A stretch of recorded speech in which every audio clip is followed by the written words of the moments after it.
This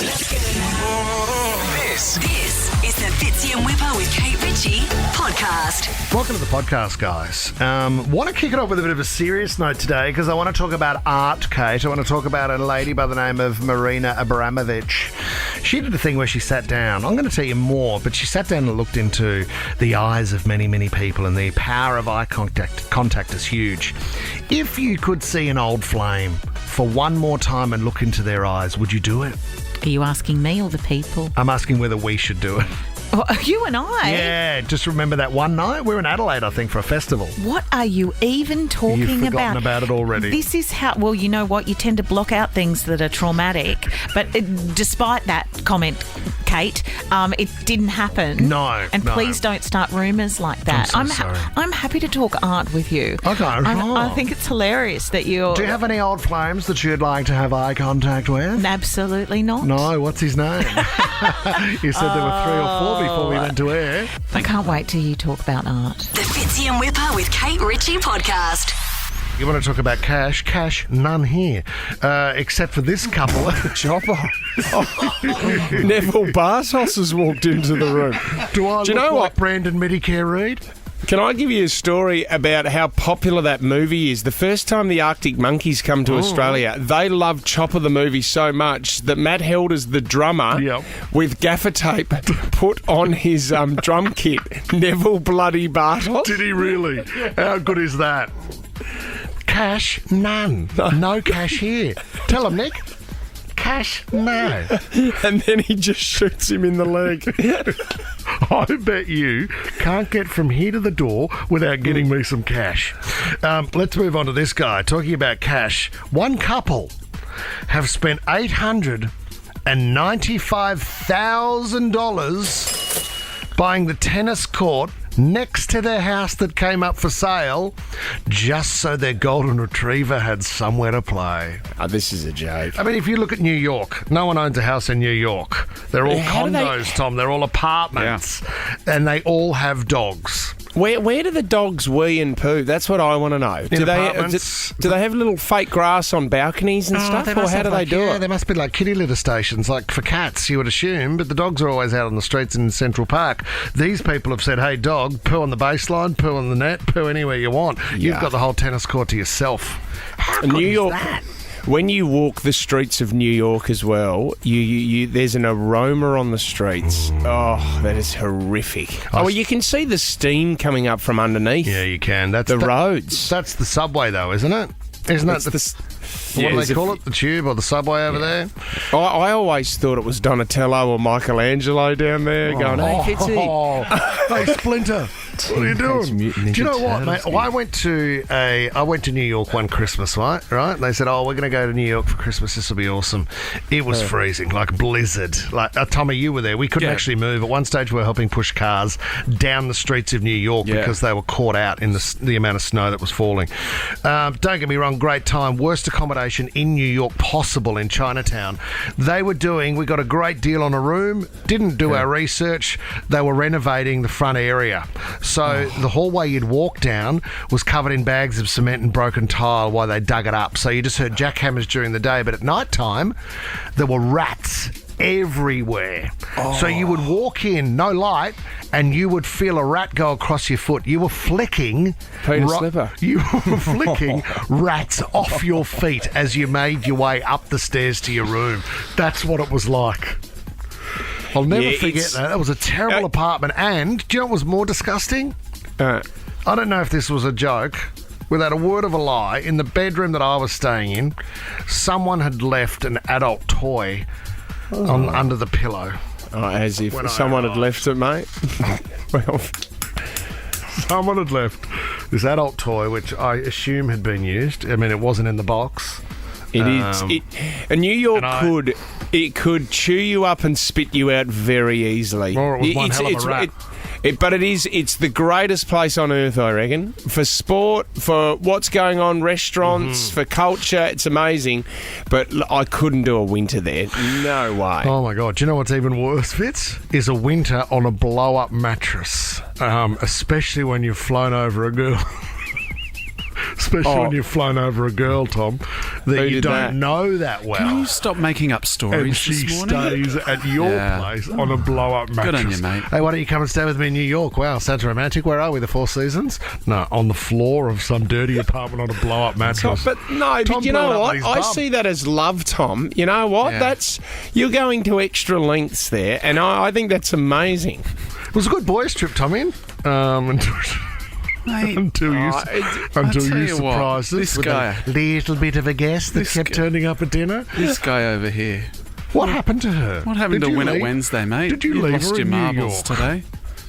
Let's She move stayed on. for how long? Good on you, mate. it was quite- Leave Tom alone. Yeah. He's had enough. I'll tell you you know? what, that mattress nearly flew out the window and popped so many times. Okay, mate. Took itself back to Anaconda, you know? For great deals and cheeky getaways, whatif.com has just the place. A winter hideaway is great, but bring on spring. Jump on the What If app to book hotels, apartments, holiday rentals, and more. What if? It's Aussie for travel. My favourite topic, love, guys. Now, I touched on this story the other day, and I kind of danced around it with not a lot of information. I wanted to revisit and sort of fill in some gaps I may have left in the story that I was telling. Okay. It's about the artist Marina Abramovic and her man, Ulay, I think his name is. I think that's how I pronounce it.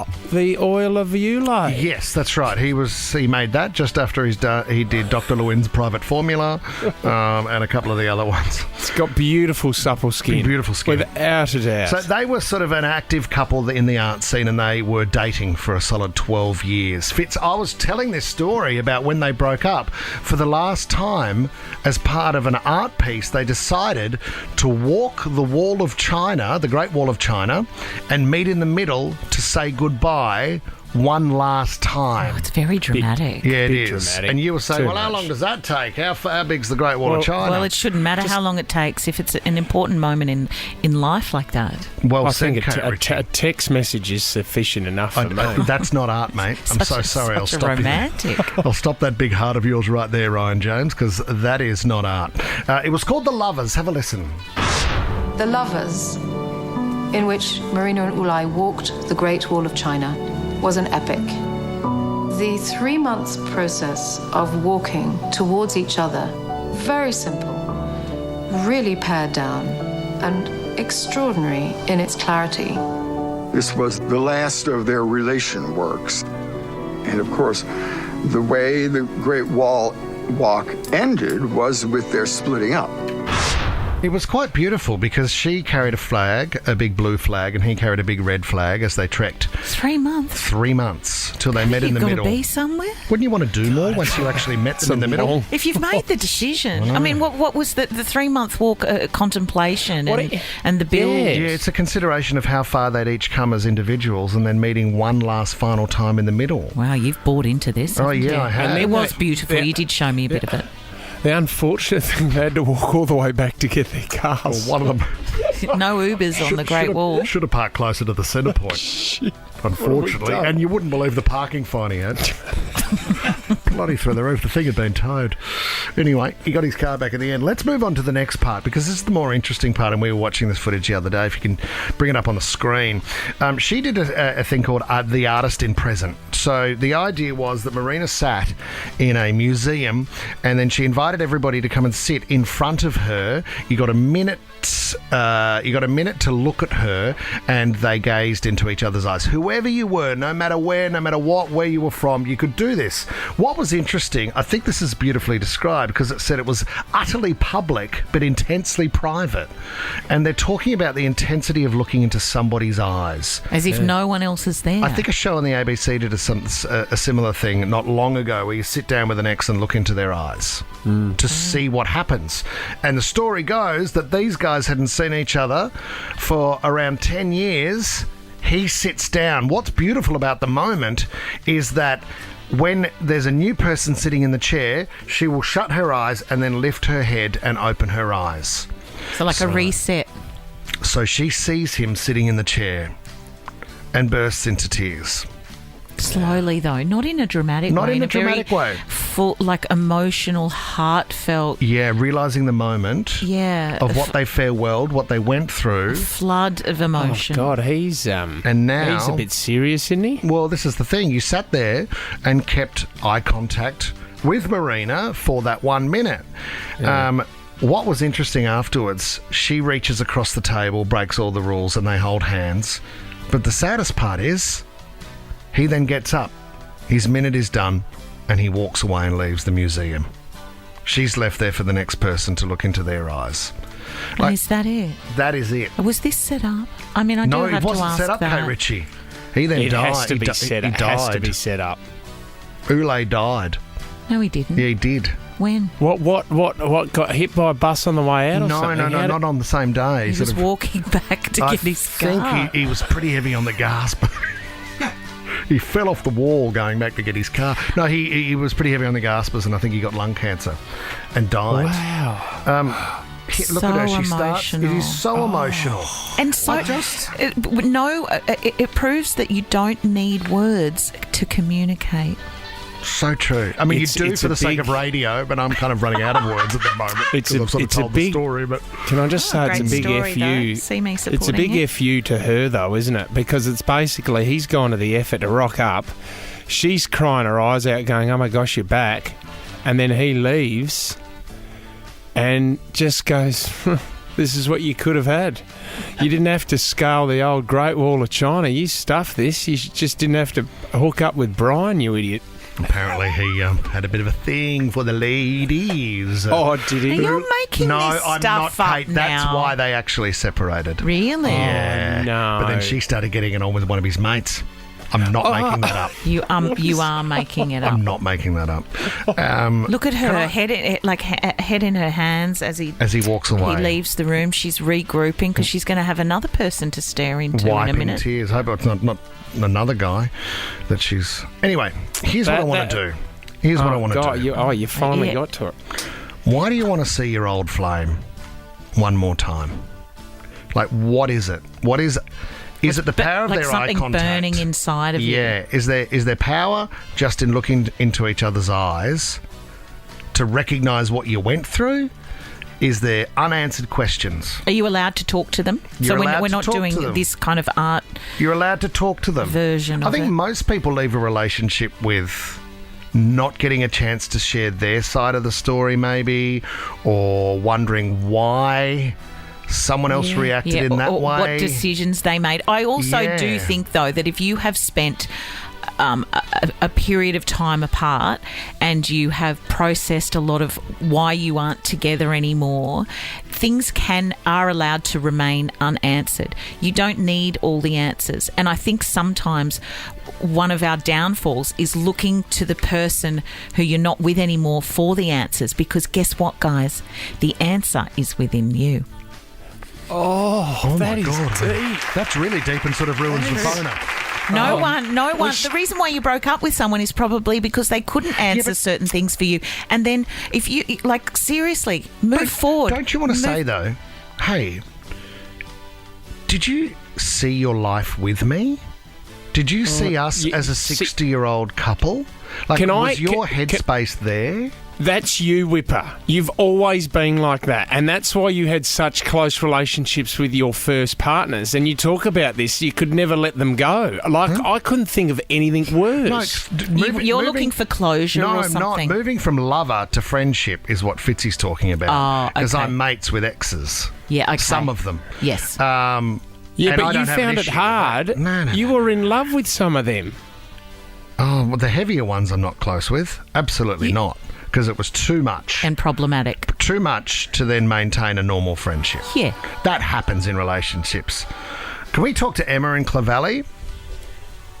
Hi, guys. Hey, Em, thanks morning, for morning, Kate. Morning, boys. Thanks for calling on what is a bit of a heavier topic. Love to know why you'd want to see your old flame. Just one more time. I'd like to see the guy that I lost my virginity to, actually, when I was young, and I'd like to look into his eyes, and I'd like to ask him why he was so mean to me. Right. Wow. Because I'd like a bit of closure on that. Emma, do you think, was there love there in your eyes? And I know you probably would have been young, but was there love in your eyes? I think so. Yes, I think so. But I couldn't. He was just mean, and I think I'd like to ask him. You know, did he actually really love me, or was he just kind of using me? I've always thought that. This is a great topic, guys. By the way, because it's also, you wonder too. Does that person, like, if we shared something special, right? Like Emma's talking, does that person ever think about me? I know. Yeah, I know. I do agree with that. I think you can think those things sometimes. And Emma probably wants to know if that guy also regrets how he behaved back then. Am I right, Em? yes, absolutely. I mean, I'm over it, obviously, but am I really calling you guys, decades and decades later? Exactly. You know what, though, Emma? Going back to what I was saying before, I mean, I know there's probably things you've had to deal with having someone be so mean to you that you've shared something so special with, or it's such a big milestone in your life. But there is a point where you have to think, you know what, it doesn't really matter. It doesn't matter anymore. It was just part of... Maybe I should get some therapy on it now that I've rung you. I feel like I've opened up some scars. Yeah. No, that's good, Emma. It's good to talk about. But don't you think also, the way I look at it too, if you've shared something special with somebody, then I'm always going to be there for that person. Don't you think? Not always. It depends what kind of relationship you've been in. Mate, they have a family now. You've moved on. I'm not offering anything that would interrupt their family life. Can I ask? Saying if I was ever needed to be called on, I would always go to an extra length to help. Why would they call on you when they have other important people in their life? That's irrelevant. The point is, you're talking about sharing something special, and therefore I think there's a respect that is existing from what you did share. I think if there has been a positive end experience to the relationship, I think some relationships you just need to get as far away from as possible. Those ones exist. And they are not. Okay. They're never going to help you. The Fitzy and Whipper with Kate Ritchie podcast. I've got a bit of entertainment news for you guys. Kid Laroi was going to attend that Malaysian music festival. I think we spoke about on Monday that the Malaysian government pulled after Matt Healy from the 1975 took to the stage and criticised the government, their gay laws, and then the kicker was he crossed to the other side of the stage and kissed his male counterpart, or one of the band members, and he said, right, I'm sure we're going to be banned here. And not only have they banned him, but they pulled the festival altogether. Kid Laroi, now are we still calling him Kid Laroi, or was he called Laroi? No. Okay. Kid, man. He flew in, didn't know it had been cancelled, and so I guess he'd gone all that way, and rather than let everybody down, he did put on an impromptu a concert in the hotel lobby. We've got a little bit of it here. Since they cancelled the show, I had no other option but to go right to the bar.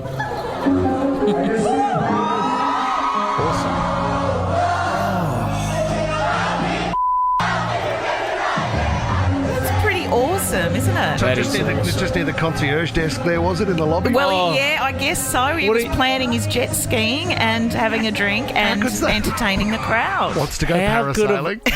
How good if you're on a work trip and you had to get up early for work the next day and you're in the room next door? That would have been awesome. How wonderful. Did I ever tell you the story about how I left the hotel lobby after here we go. being on the panel for Miss World in China? Did you win? No, I didn't. I was sitting next to Viv Richards while he was being very complimentary about some of the young ladies. I was going to say, how did you go with Viv? Young ladies, although I wasn't interested in me. I think I had too many clothes on. Anyway, my girlfriend and I had to get to bed because we were flying back to Sydney the next day, and we went to bed, heard some noise in the lobby, and guess who did an impromptu performance that night for like 6 of us? Oh, could have been 8 of us if Julie and I had stayed. Lionel Richie. No way. On the piano in the hotel lobby. Finally, Lionel and Kate Ritchie together. We just look like brother and sister, don't we? Father and daughter. Anyway, good on you, Kid Laroi. That's always a real treat when someone does that. We saw the Kid Laroi at G'day USA back in Jan. He performed live on stage. He was there with his girlfriend who turned a couple of heads. Did he do an acoustic of that one? I think he did, yeah. Yeah, he's a good boy. Britney Spears. Is she in trouble, is she? Well, I don't think she's in trouble. She has averted crisis, maybe. Of course, she's got a new memoir coming out, The Woman in Me, I think it's called. But it has been delayed by about a month so far because the attorneys of Justin Timberlake and Colin Farrell, who she was linked to, I think she had a relationship with Justin Timberlake for a few years. Of course, they went to those music awards dressed in denim. Brilliant, love it. Yeah, that was an amazing. And then she was photographed with Colin Farrell back in 2003 or something, and I guess no one ever really knew what went on between them. Yep. There were a few paragraphs within the book that have had to be removed because the lawyers, of course, I guess when you're doing a memoir, I mean, you've got to sell it on stories. Tell everything. Yeah, it's going to be a bit of a tell-all. I imagine her family feature quite heavily, but of course her love life has garnered a lot of interest over the years.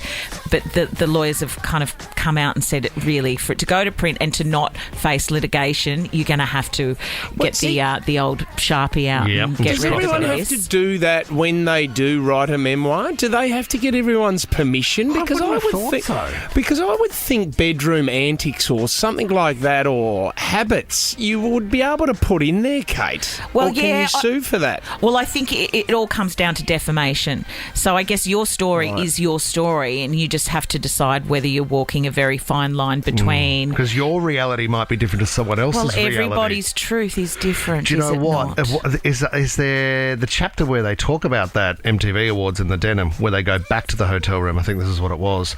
She took off his denim pants. He had denim underpants on. That's the scandal. Quadruple denim. That's what he's most worried about. Look, I don't know. I'm sure it will hit the stands, and I will probably have a little read of it. I hope so. We know about the strikes in the US. Lots of, I think it was the writers that struck first. They striked first, and then it was the actors. Now, Dwayne Johnson, The Rock, has come out. He's not short of a penny, and he has donated quite a lot of money. The total has remained confidential, but he donated a record-setting donation to the SAG-AFTRA Foundation, so it's like emergency financial assistance for people who aren't working. And his quote is, "In such a time as this, I'm here. I'm not going anywhere. Whatever you need me to do." I mean, that you've got to be careful throwing that around, because then they're going to ask you to do stuff. You'll end up on Cameo.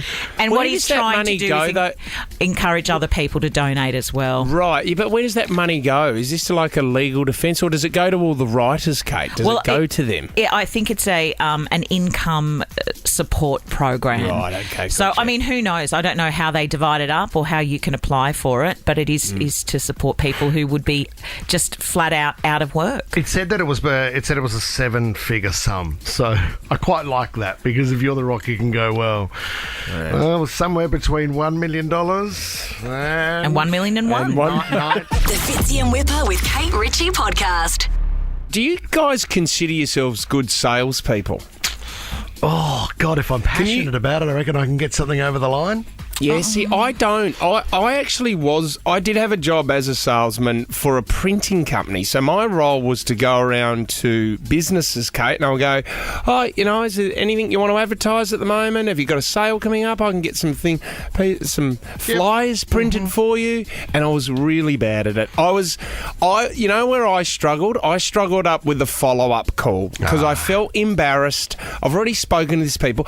I don't want to give them another call, and my boss would go, "Mate, you've just got to get onto them. Come on, give it a couple of weeks, give them a call back and get onto them." And I'd be so embarrassed ringing them back. It's hard, isn't it? Do you know what? I saw a thing on TikTok pop up the other day talking about why Australians are so bad at the sales technique, is because their inflection at the end of a sentence often goes up instead of down. Americans go down, we go up. That was the issue. So they would say, "Hey, you want to buy this car?" Yeah. Instead of, "Hey, you want to buy this car." I see. Yeah, it's the difference in either. There's a gravitas to it. Yes, there is. And if you lower the voice and you end your sentence on a lower inflection, then that is your number one sales technique. Yeah, I'm easily swayed, though. I think that if I had to sell anything, I would say, for example, a box set of encyclopedias, you know, in the old days where they'd come to your door and try and sell them. I don't know if I'm the eldest of the group. No, you're okay. And I'd some Funkin' Wagnalls. Yes, exactly. We had the Funkin' Wagnalls, a white set. And I know that as soon as I would start the hard sales pitch, they would say to me, we don't need encyclopedias. And instantly, I'm so easily swayed, I would say, oh, no, of course you don't. I'm so sorry. I become apologetic. You know your house better than I do. I'm so sorry for wasting your time. Embarrassed, just as you're saying, Fitz. I'll buy one. I'll buy 3 sets of it, please. I'll buy 3 just to make sure. Well, I just say I was quite proud of myself because I pulled it off the other day. Okay, so it's not a good situation because I had a car crash and it wasn't full on. So we're coming around a corner. There's a car in front of me, and as we're coming around the corner, Darling Street and Balmain, I said to Huey, we were coming back from footy training. I said to Huey, I pointed over to the right. I said, we've got to go to that Mexican restaurant again. That's a really good Mexican restaurant. As I'm pointing to it, the guy in front of me, Kate, has put on his brakes to reverse into a car park that's on Darling Street. Yep. I had no idea. This is another thing as well. Technology is unbelievable. The car, the Mitsubishi Outlander that I've got, the car stopped the car before I did. Yeah. Oh, really? So it senses the other car. Slams up. It slams. So I didn't even put on the brake, Kate. The car has locked up, and I could hear something that I've hit him. Right. Yeah. Mm-hmm. Got out of the car. There's a big bus behind us. And then I thought, oh no, we're in a fair bit of trouble here. There could be some damage. Luckily, I've just kissed this guy's car, but I've taken a bit of paint off and there's a scratch there. Okay, what about your car? So my car's exactly the same. A little bit of paint and a couple of scratches. Then there's this moment, where you've got to try to sell. Because I don't want to go down the insurance road. I don't want to give details. You know how long it takes. Yeah. It takes you months before you can get in and you go to a panel beater and see what you need to get done. Then you got to pay excess. How did you get through it? So I said to the guy, pull over on the side of the road, and there was this moment where I thought to myself, think back to your selling days. You got to get this over. Oh my God! Imagine it's stationary. Yeah. So what I did, Kate, I grabbed his shoulder first, and That's I looked him in the eye. That's and aggressive. That's trust. And I looked at him in the eye and I said, first of all, mate, I want to say I'm so sorry. That was my fault, and I shouldn't have done that. Are you okay?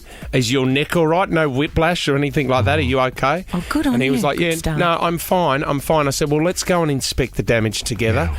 And I'm going, and then there was this moment where I sort of paused and I went, there's not much there. There's not much there. And he goes, well, there is. Oh. He said, there's a couple of scratches here and a bit of your paint's on my paint. And I went, yeah. And I went, you know what? You're right. Give me your details. And I said, well, it's going to probably take a while, but I said, give me your details. So I've done a bit of reverse on him. I go, I've just completely stuffed this. It's my fault. Yeah, you're on the front foot and you're a good guy and you've taken responsibility. You've held his shoulder too. Well, yeah, so you're trying to coerce him. I've started walking to the car. I said, I'll go get my wallet, mate. I'm such an idiot. Oh. And as I've gone to open the door, he said, you know what, mate, don't worry about it. I love how you apologise. Thank you very much. You're right. Excess. It's going to take too long. We're going to have to pay more for our insurance. And are you sure? We looked at each other, thumbs up, and off we went. How good is that? Did it cross your mind that he might have a car ambassadorship role like you and the dealership would just clean it up anyway, so it really didn't matter? So it wasn't an insurance job because he didn't pay for the car anyway? Well, that's I would have probably just got a new car anyway. Oh, I thought you were going to say you were running back to the car and you just sped off down Darling Street to sit at the next pedestrian crossing. Yeah, who else... Any other shoulders I can hold to get out of trouble? Come on, Huey, cry. Cry, mate, cry. You're listening to the Fitzy and Whipper with Kate Ritchie podcast. Win Kate Ritchie's car. You got a fast car. It's Nova's Impreza for Kate Ritchie's Impreza. Biggest celebrity that's been in the Impreza. Who's the biggest name you've had in there? Not you. Oh, don't point at yourself, Kate. That does impress me much. Stacking the Impreza at the moment, Tommy. We made the announcement yesterday. We've got a 50-inch TV. We've got 2 tickets to see 50 Cent. Yeah. You said we were putting something else in the boot today. Yeah. What do you guys want to say it or do you want me to say it? What do you got, big guy? $5,000 cash. I thought you... I thought you were going to say the Sally Fletcher fan cards, No, which Kate was going to throw in there. Well, maybe we ask people what they would prefer. Well, yeah. 5,000 hard cold cash, Tommy. You bet. I didn't know about that. That's fantastic. Jeez. Is it going to be in an envelope in the glove box or Yeah, something? very dodgy like that. Oh my Kate. God! Get the car lowered, get the windows tinted, get a spoiler on the back. Oh my God, I know what time- you're saying. The only time that you'd find $5,000 in a car is probably someone who's dropping off a couple of things around Bondi on the weekend. Yeah, doing something dodgy. All right, I want to get into listening to how people are going to impress me this morning. First up, we have Paul from Windsor. Good morning, Paul. Hey, how are you? How you going? Yeah, good, Paul. Yeah, we're really good. How are you going to impress me? I can grow you a giant pumpkin, a massive pumpkin. I grew one a few years ago that won the Royal Easter Show. It was only about 130 kilos. No way.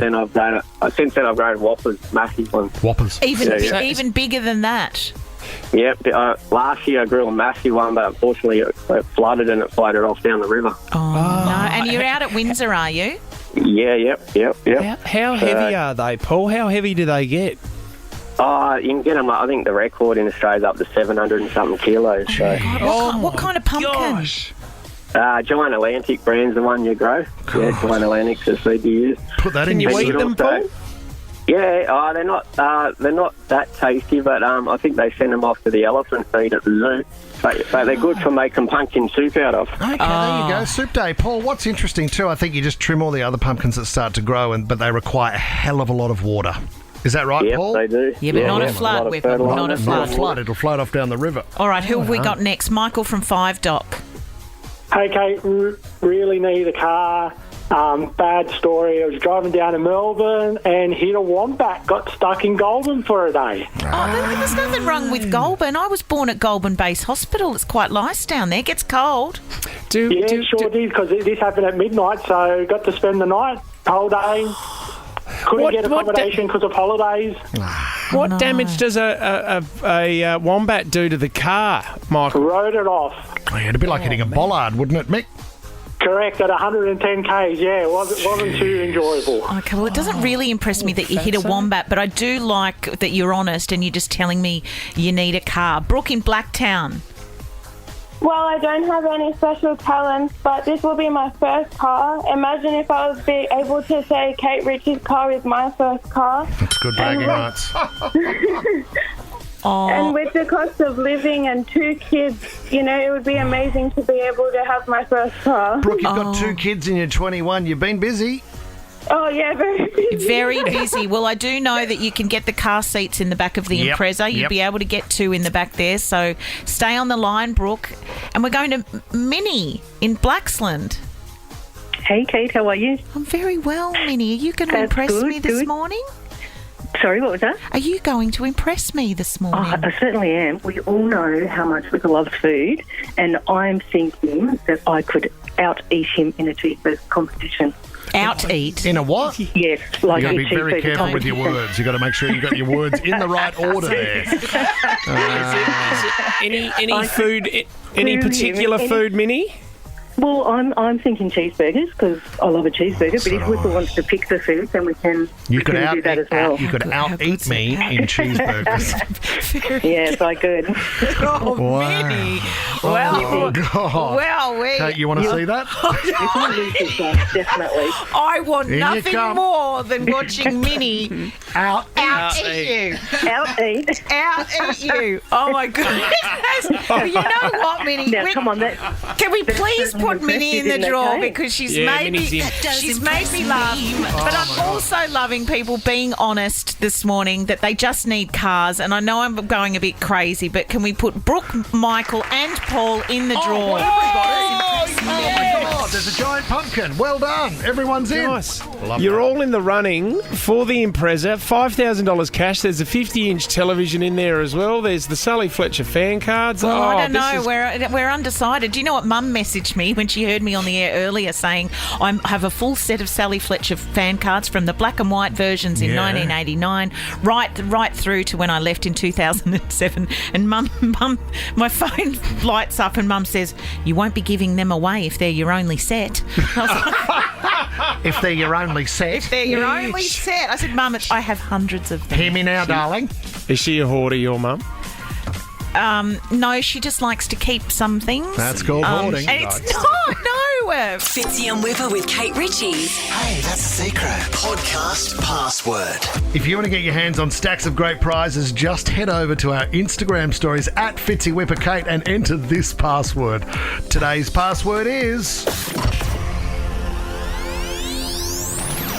Breakup. The Fitzy and Whipper with Kate Ritchie podcast. It is What Are the Chances? What are the chances? Welcome, guys. Heidi in Richmond. Let's get into it. What's your What Are the Chances story? Oh, good morning. How are you? Strong, Heidi. That's good. My What Are the Chances is that I was pregnant with my first child, and our friends were pregnant with their first child. They came over to our house to say that we're also pregnant, and then we had them, so we're pregnant together, and then she went into labour on the Monday night, I went into labour on the Tuesday night, and then we both had them together on the Wednesday, and they turned 18 this year. What a lovely, period in your life to go through that together. Are the kids actually friends, Yes, Heidi? they are. They are really good friends. They're still Heidi, friends, yep. Did you, as a couple, did you go away camping on a trip? Did you sort of time it, or there was a chance that, you were doing it at the same time as your friend? Well, it was Christmas, New Year's time, so... Oh, yeah. Once a year. Everyone was doing it then. You know what I mean? Party time. Conception. You're like, that's just dirty. That's where your mind immediately goes. Tarlene's given us a call from Killarney. Our first Tarlene. What are the chances? What have you got for us, Tarlene? Well, another story connecting to kids. I've always liked the name Aurora. I had a customer when I used to work in Grace Brothers. Yeah, and her name was Aurora, and I really loved the name. And then I was pregnant with my second daughter. I knew it was a girl, and I thought, what are we going to call her? And then I thought of Aurora, and I thought, a bit heavy for a child, I think. Let's Google this and see what the alternatives are. So I Googled, and I came up with the name Aurelia, and then I asked my husband, and he said, oh, yeah, great name. I love that name. Let's call her Aurelia. And then we announced it after she was born because we just kept it quiet. Yeah. And then my dad said, oh, wow, what a coincidence.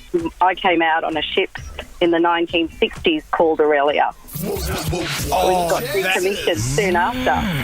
So that is a coincidence. Something that was just meant to be, I think. Absolutely it was. Because if your dad had said, I was caught in the old Southern Aurora, then that would have been... Or if there's a little Ruby that comes out for Ruby Princess, I suppose. No, well, you don't want to bring up Ruby Princess or name your kid after the COVID ship of love. Wendy in Lane Cove, what's your story? Hey guys, also in the kids category, my brothers and I were adopted quite a few years ago. When we were teenagers, our dad helped us find our real parents. Yeah. We lived on the Central Coast at the time. My real mother lived up Newcastle way, and he arranged for us to meet, which we did. She brought one of my sisters with her who lived up in, let's just say, central western New South Wales. Yep. My boyfriend at the time, his family also lived up that way. So the next time we went up there, and I said to my boyfriend's cousin, oh, I believe you know my real sister, And he said, yeah, I do know her. And later on, he pulled my boyfriend aside and said, can you tell Wendy to keep her mouth shut, because I was banging her the same time I was engaged to my wife. A lot of moving parts for a strong punchline. A lot of parts involved and a great ending. Wendy, I'm slightly confused. I think this is where we sing, It's a Small World After All. Wendy, I'm slightly confused to the actual makeup of where we ended. What would the headline to that story read? Yeah. So my mother banged my something? Or? No, my sister. So my real sister was banging my boyfriend's cousin. But he was married. Well, he wasn't married at the time. They were engaged, but they're now married. And we're now married as well. So. Okay. What are the chances? Quite high in a small town. Oh, well, Kelly no, I know, Black. but I was adopted, so I didn't know my sister until that point. Wendy. A great story and well told, Wendy. Well done. Kelly in Blacktown, what are the chances? Hi, guys. Morning. Morning. My mum and dad were on a trip of a lifetime travelling around outback Australia, when they were out the back of Burke and rolled their car. Mm-hmm. And they were trapped. My mum kicked the windscreen out, got out, could hear a car coming, and a car pulled over to help them, and it happened to be one of my mum's work colleagues from Sydney. No way. One of the champions. You are kidding. Like, in the middle of nowhere, in the middle of Australia, you knew the person, because if they didn't rock up, they could have been out there for hours and hours, Kel. They were the next car. For hours, yeah. And my mum was, like, bleeding and my dad was trapped, so it was, like, yeah. And then you had this moment of, I'm like, why is Susan from accounts here? Yeah, my mum was very confused when it happened. She was like, what are you doing She must have thought here? she'd hit her head so hard that she thought people from work were turning up. I thought you were going to go down like a Bradley Murdoch, like a Wolf Creek kind of situation there, that someone rocked up to help. That is an amazing story. Tough for you this morning, Kate. You need to find a winner. Yeah, I mean, we got Wendy's delivery about the family and how close the family was without her even knowing was quite What's extraordinary. the prize? You've got a family pass to Sydney Zoo. You could give a couple away if you want. We got some great stories this morning. What do you want to do, Kate Ritchie? Well, I actually like Tarlene's story about the ship. Story, but Tarlene. I mean, just for delivery, I can learn a lot from you. Telling a story on the radio, Wendy. You're off to Sydney Zoo as well. All right, Tarlene, Wendy, you both had a win. Congratulations, guys. Fitzy and Whipper with Kate Ritchie is a Nova podcast. For more great comedy shows like this, head to novapodcast.com.au.